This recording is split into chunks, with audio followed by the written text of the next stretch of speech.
Hey guys, and welcome to Illustrator. You're an advanced B. I'm Randy Wallace from the CAP department here in Baton Rouge, and I work in the 3D department normally. Now, I usually work in 3D Studio Max, but I also spend a lot of my time making vector patterns and textures in Illustrator. So today I'm going to put together an illustration from start to finish, demonstrating some of the tools in Illustrator that I use on a daily basis. First, I guess let's talk about how I organize my workspace.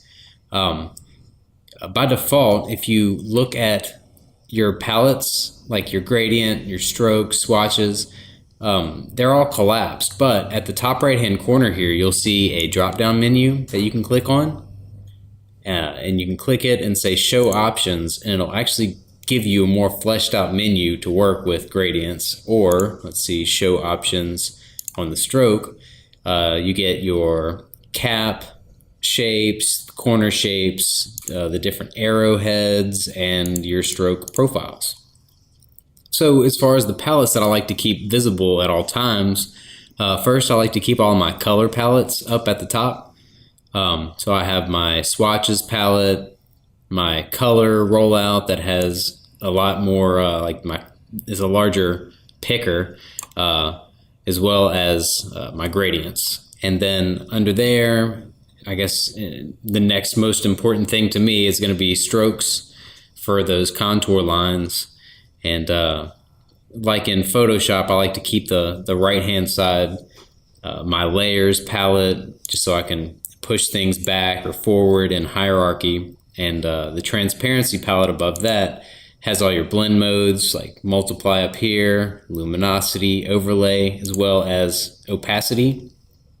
And then Illustrator has an appearance palette that I also like to always keep open, which lets you actually layer your layer styles. So you can put your stroke in front of your fill or vice versa, or you can actually have multiple fills go into this palette. All right, so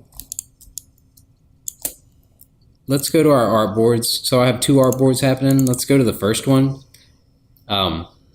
This is the illustration I wanted to start on, but as you can see, it's much larger than what my canvas will allow for right now. So let's go ahead and zoom out. And yeah, the artboard or the canvas is really small. So we could either open a new file, or you can actually, there's a tool for that. It's the artboard tool over here for the left. You can click on that and it lets you resize your artboard just to fit your shape, or move it around, whatever you want to do. And you can also see I'm outside of this white area. You can click and you can drag another one. So let's say you want another artboard for just that little color palette that I set up to the side. And then to get out of it, you can just click on a different tool, like the selection tool, which is V.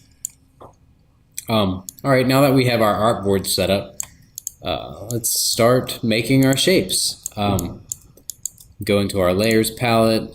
To keep everything organized, I'm gonna name everything while I'm working. So I guess let's start with the eyeball.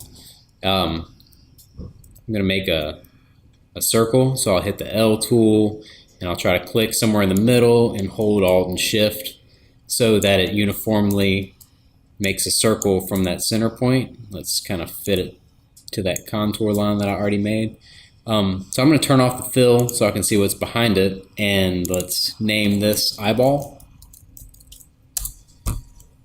Then I hit L again. I'll go ahead and do the same to make the pupil. Let's name that one pupil.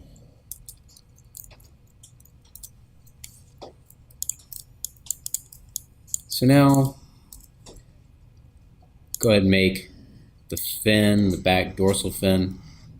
You see I'm starting from smallest to largest so that nothing gets lost behind the large pieces that make up the body or the head. So I'll do those last. Let's see, we'll call that one dorsal fin. And real quick, let's make the tail fin. So now that we have all of our smaller pieces,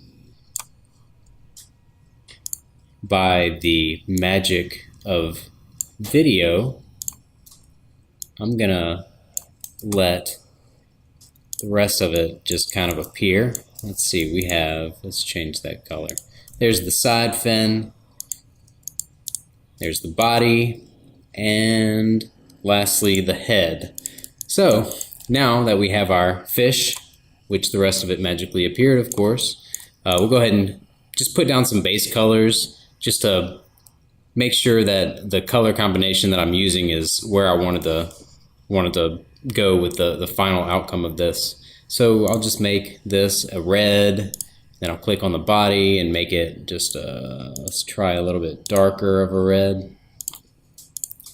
Then I'll make my fins that light red color, as well as these other two fins. Then of course the eyeballs should be white, and the pupil we're gonna make black. See, now that we can see what our contour lines look like, we can fix a few of these little overlaps or misshapen lines that I've made. So I'm just gonna grab these anchor points and pull them down just to fill in that gap that I just noticed up there. Alright, so I know that for the final product I want to make a gradient for these fins, so I'm going to go ahead and select all three of my fin layers, and I'll just apply this black to white gradient, which of course can be modified later. So now that I have that gradient down, I can just take a color from my swatches palette up here and literally just drag it down into the gradient palette, and it'll apply that to those fins. I'm going to go with the darker color for the front part of that gradient. There we go, there's a little separation. So now that we have our colors pretty much mapped out the way that we want them, we can start applying strokes to everything. So I guess I'll go ahead and select everything that's on the artboard, and I'll apply the same stroke to everything just to see what it looks like uniform. Let's make it all really big.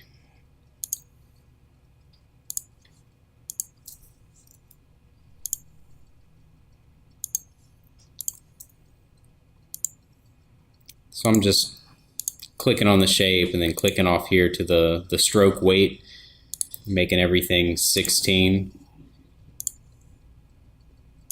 Alright, so it's about the thickness that I wanted my stroke, but of course it's kind of boring since it's just this uniform stroke. So what we can do is, in that drop down stroke palette over here, here's the expanded version of it, you have a profile at the bottom here, and it lets you change the way that your stroke wraps around your object. And for something like a character design, I always like to use this one that kind of looks like a peanut shape, but they have plenty more that you can try out, like this arrow, and you can see how it's modifying the way that it wraps around your object. But I'm going to go ahead and apply that peanut shaped one to all of these pieces and see how that looks.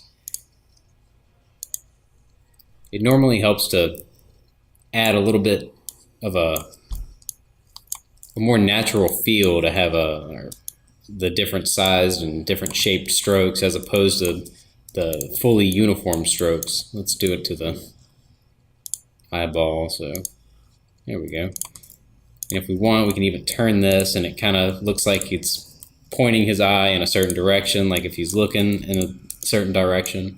So now that I'm looking at this, let's move some things around.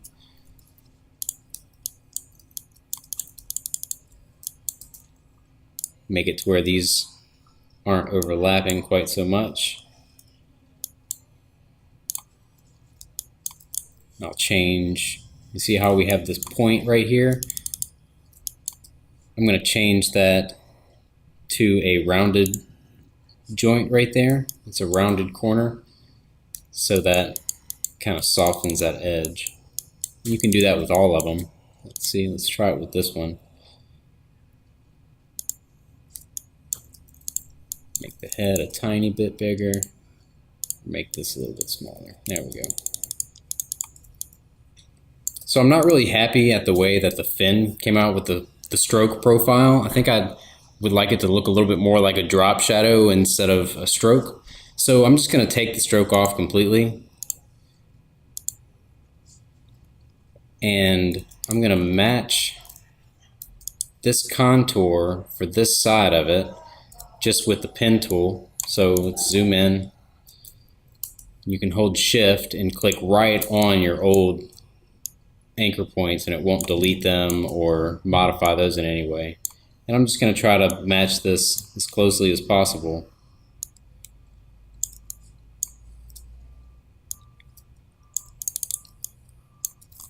And that's about how I want that. I'm going to turn off the fill by clicking this box with a line through it.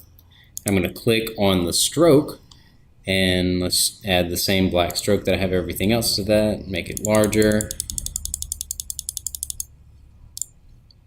And of course, we can change the stroke's profile to add a little bit of interest. So now it looks a little more like a drop shadow than that stroke that goes all the way around it. Actually, I'm going to change this stroke to this one. There we go.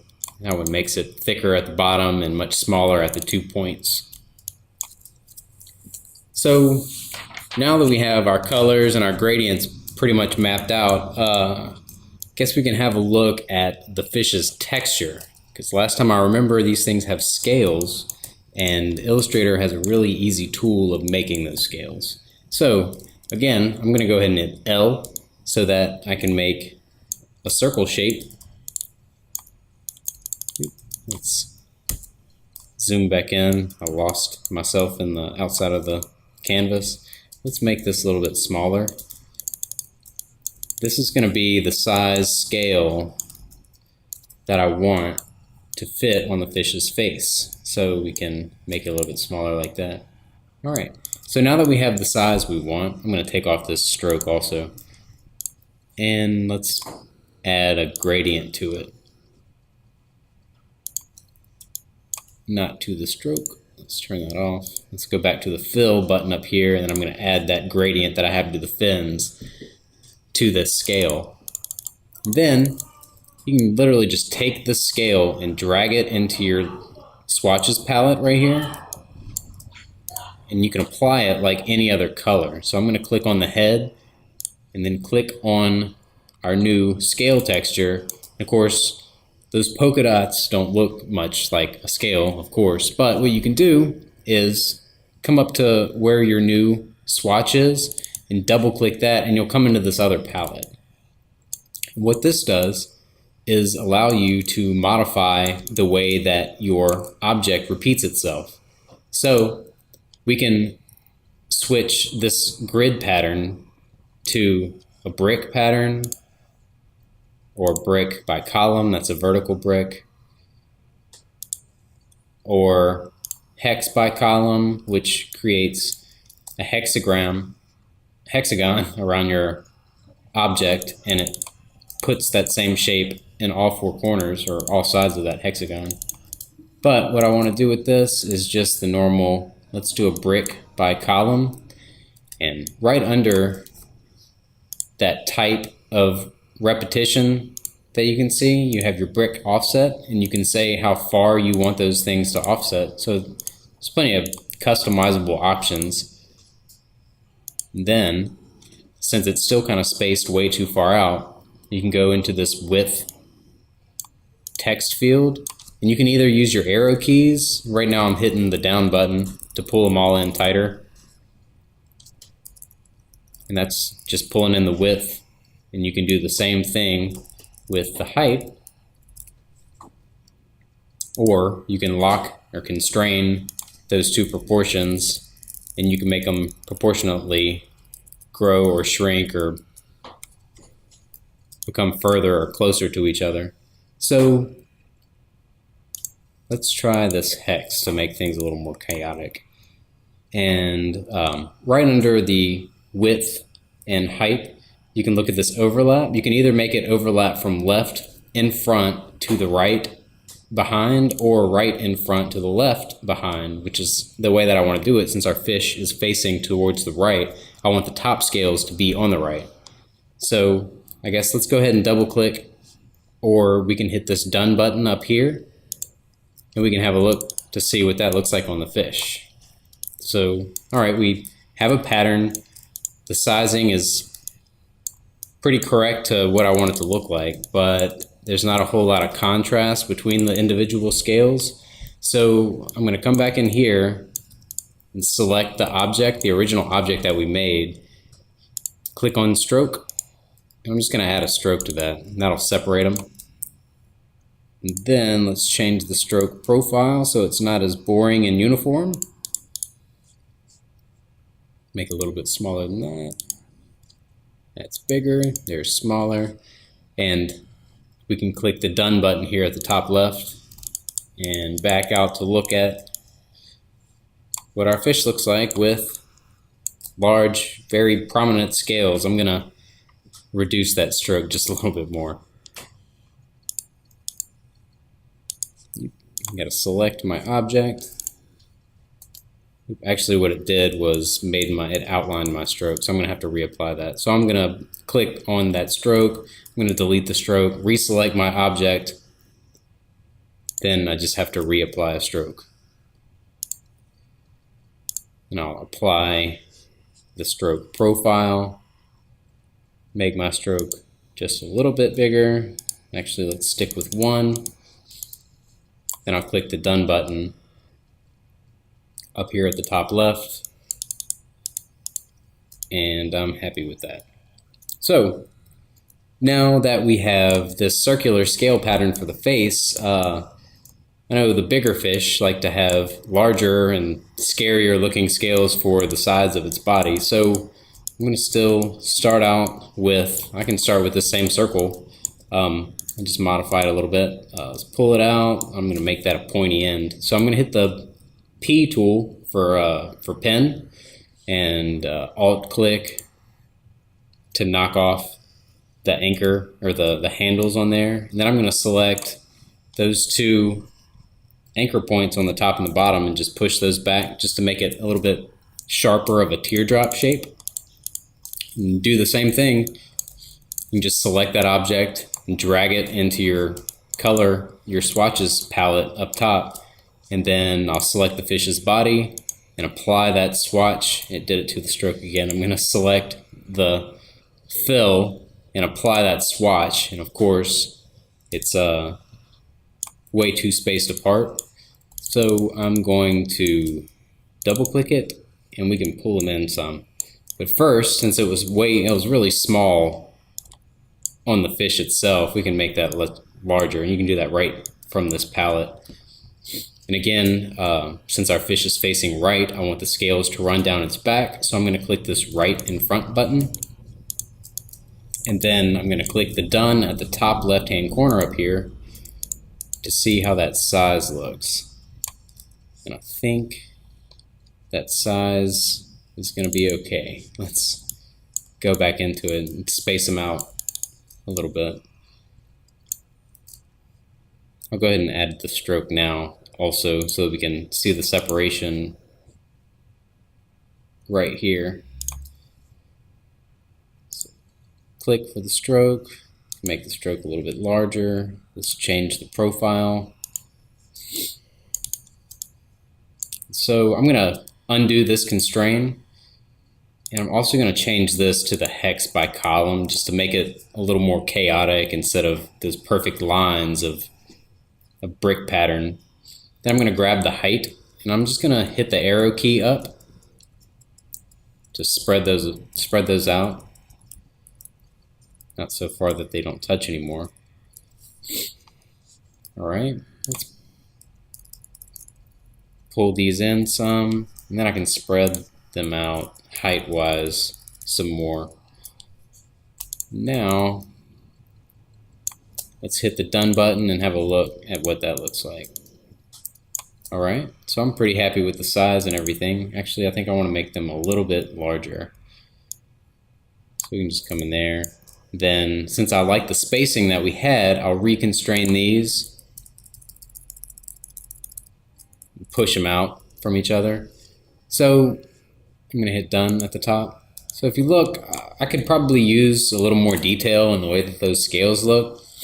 And you can do that directly from this pattern options menu just by double clicking up here in the swatches panel.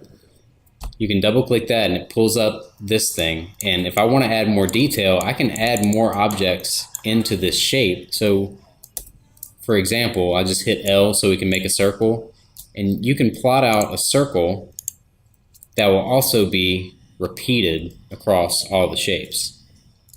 So what I'd like to do is maybe make those scales a little bit rougher looking. So I'm going to make just a quick triangle shape with the pen tool. Let's make it a little pointier. And then I'll make that just a little bit darker red than that gradient is on the shape, on the original shape. So let's just drag this slider up here down some. Then I'll duplicate and then shrink that one a little bit. And really, I can take this top point and move it out so they point away from each other. Then I'm just going to duplicate that again by holding Alt and dragging down with Shift. And I'm going to flip that one around just by right-clicking that shape and going to the transform section, and then click Reflect. And we want to make sure that we're reflecting horizontally. If you look at the little rollout right here, it shows you that it's going to flip it up and down. So then we can click OK, and it flips it top ways. Make sure that everything lines up. You see right here, let's move that a little bit back behind that stroke. We can zoom out to see how that looks overlaid on top of each other. And we can click Done, and it looks like it's a lot more textured and a lot more interesting to look at. So I think I'm happy with our texture. Maybe I'll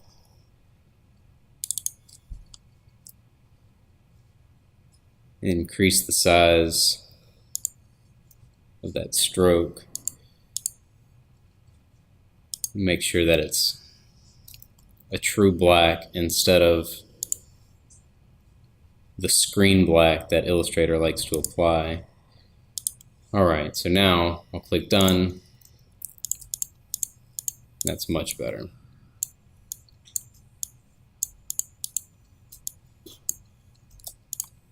Let's make this a little bit darker. So we can double click into this one, zoom in, and then on our gradient rollout here,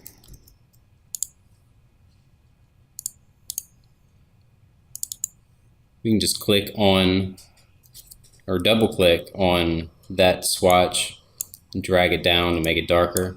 I'm going to double click on that other one and do the same, just drag it down to make it a little bit darker. Double click outside of it, and so now we have a little more contrast between those two pieces. And I changed the stroke color. I'll just change that right back to black. There we go. We have a fish with scales and everything. So after that, we can start to add a little bit more color, or we can start to add a background. So I guess I'll go ahead and start with a background, and I'll hit the M button and drag out just the rectangle to match the canvas size, and then either we can pull this down in our group or our layer, or another way to do that, of course, is use your control and your brackets, and that'll push it backwards and forwards in hierarchy. Or you can hit Control Shift and either the left or right bracket, and it will push it all the way in front or all the way behind everything else in that layer. So I'm going to push it all the way to the back. And of course, make the water red, or make the water blue instead of red. Not just the stroke of the water. So we got blue water. Sorry, that might be kind of difficult to look at. Let's make the water a little bit darker. There we go. And to make a bubble, I like to use the mesh tool, and it's really simple. Basically what the mesh tool does, it allows you to apply different colors to the same object.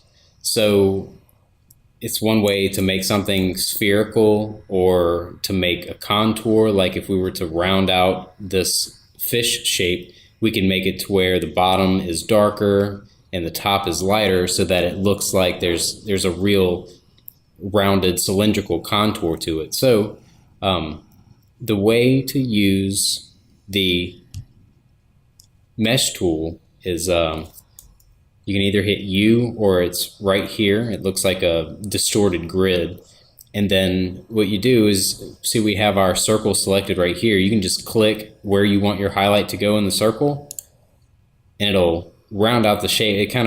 It'll find the path that best leads to that center point that you clicked based on the contours of the outside of it. So we can grab our direct selection tool, or A, and we can select certain areas of it to apply color to. So I just applied a color to the top left-hand corner, or you can click on one of the anchor points itself and apply color just to that little section. So what I'm going to do is I'm going to make the whole thing this dark color, and let's put it on screen mode so we don't have a hard edge.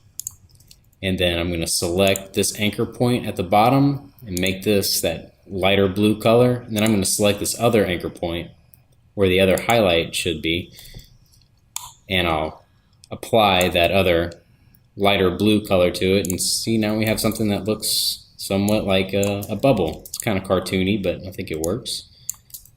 So let's just make that a little bit smaller, and then by holding Alt and dragging, we can make multiple bubbles.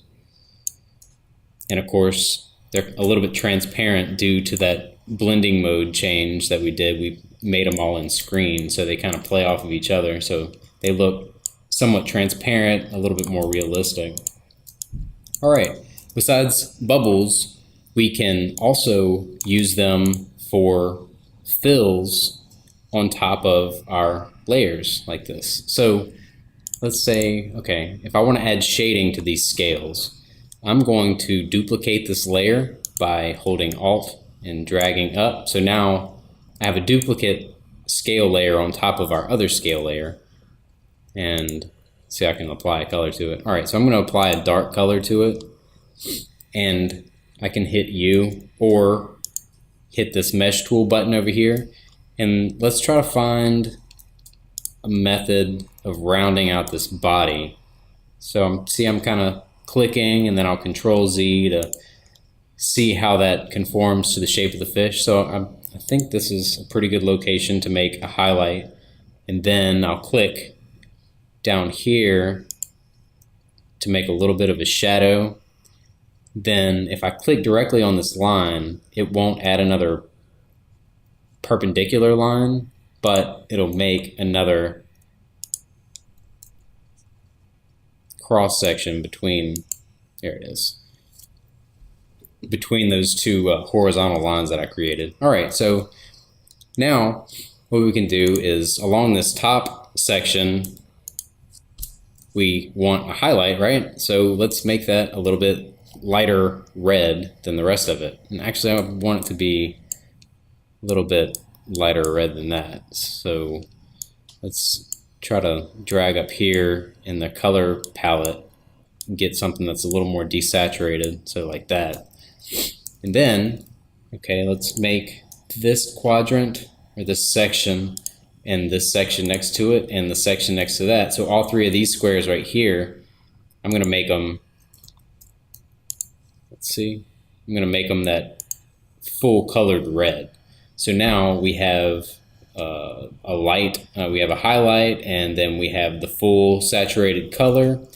And then I want to make, of course, a darker shadow on the bottom. So to select those on the bottom but not select everything, so like if I were to drag out a marquee and select just what I want, it'll pull everything else with it. So I'm going to double click, which isolates that certain section. And then that lets me marquee around just the section that I want to modify. So I selected these anchors just along this bottom line. And let's try black to see how that looks. Okay, so that's kind of dark. So I'm going to use a darker red, and then we can actually make that a little bit darker than what I have there. Then to get out of this isolated mode, I can just double click outside of it. And see, now I have the side of the fish is a bit rounded out. So what I want to do is, since I duplicated it and put it on top of my scale layer, I'm going to go back to it, this side body layer, and just drag it right behind my scale layer. And then this is where the appearance palette comes in handy. I'm going to select my scale layer, and then you see in the appearance palette it has my stroke, which I can still turn on, turn off, or modify however I want it. We also have the fill, which I can turn on, turn off, or modify it however I would like to. But we can also change the blending mode of just that appearance modification. So I can change just the blending mode of the fill by itself. So I'm going to select that fill, and let's try overlay. Let's try a couple different ones until we get the blend mode that we want. And I think one of the darker ones will probably work best for what we're doing.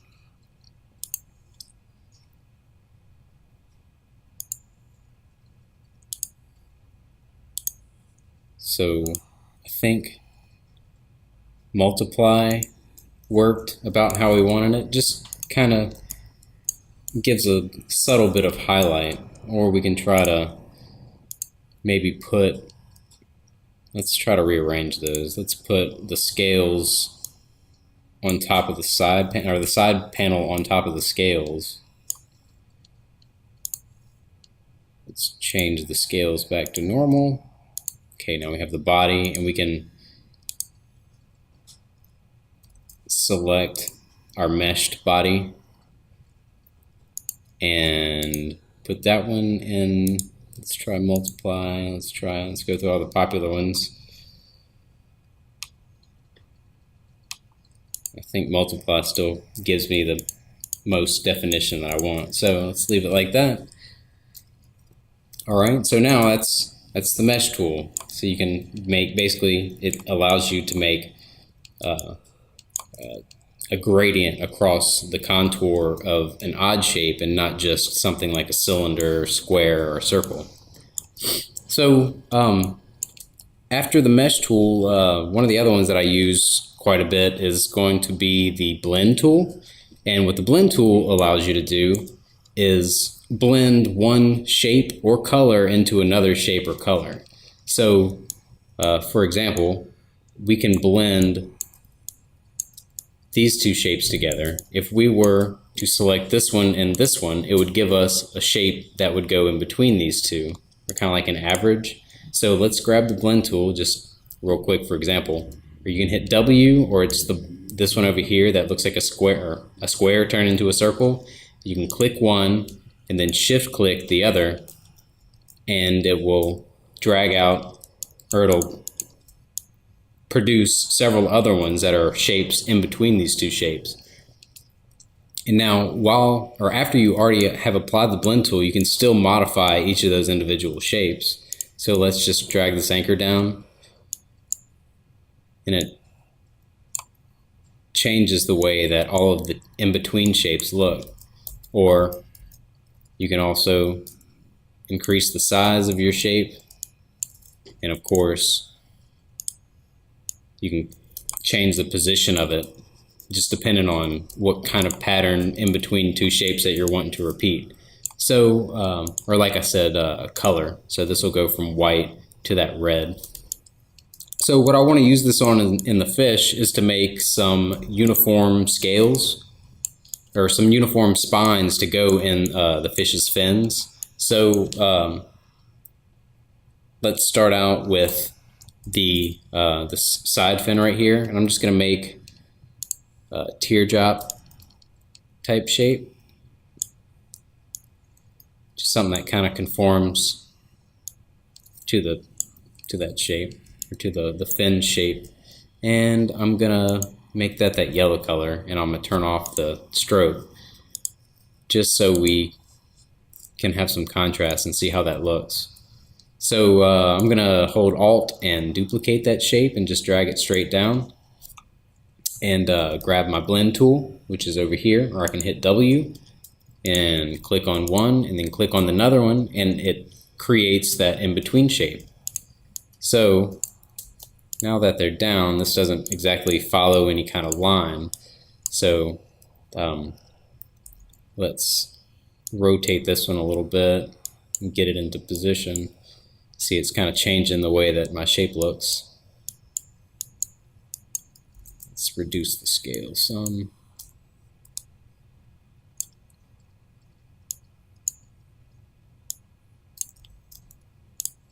Thicken it up so it doesn't change the way that the shape looks too much in between. There we go. Move it over. So now I'm going to duplicate this one again, and if you see, it actually created a third shape that it adds to the blend mode. So I have, this is my first one, this is my second shape, and then this is my third, and we can make them all three different colors or different stroke types, however we want. And I'll show you how to modify what it was just doing just now in a second. So I'm going to go ahead and move this one around until it conforms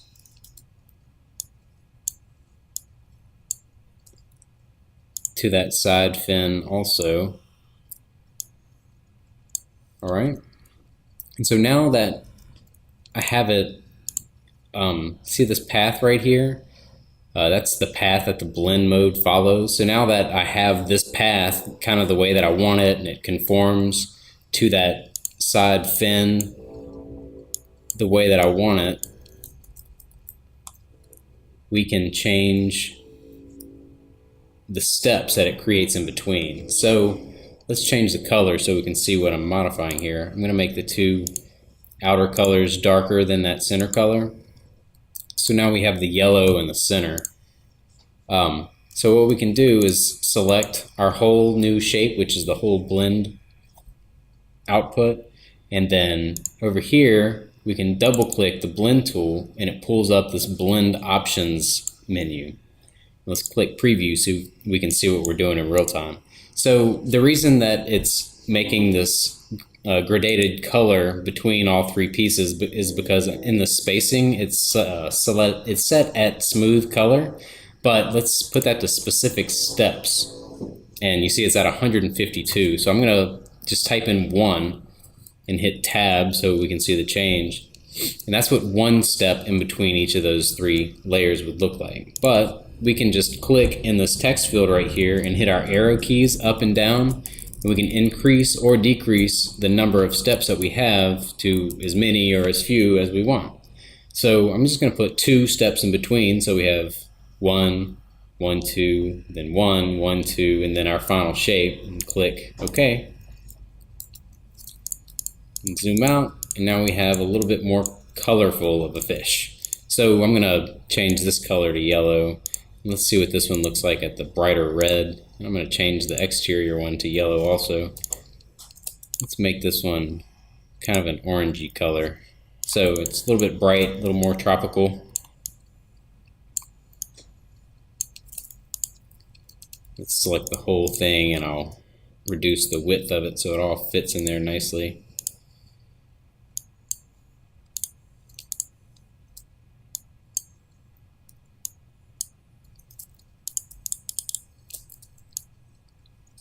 And then we can do the same for the other 2 fins. Again, what you want to do is start in the same spot for all 3 of your shapes. So I'm going to start in the upper right hand corner. So we got point number 1 and then point number 2, and I just held Alt so I can freely move around this handle, and then point number 3 in a counterclockwise direction. And so let's do this again. Point number 1 is in the top right, point number 2, and then point number 3, again counterclockwise. And this ensures that the blend is all uniform and doesn't try to do anything crazy. Kind of like how it was getting a rounded edge on one of those sides. You want to make sure that your shapes are as similar as possible. So we have those 3 spines. Again, we can hit W or click on the blend tool, and then click on our first layer, click on our second one, and click on our third, and we have a single in-between shape in between all of those. So let's add some more by double-clicking the blend tool, and we'll say specific steps again. Click preview so that we can see the change, and I'm happy with 2 just like I was on the first one.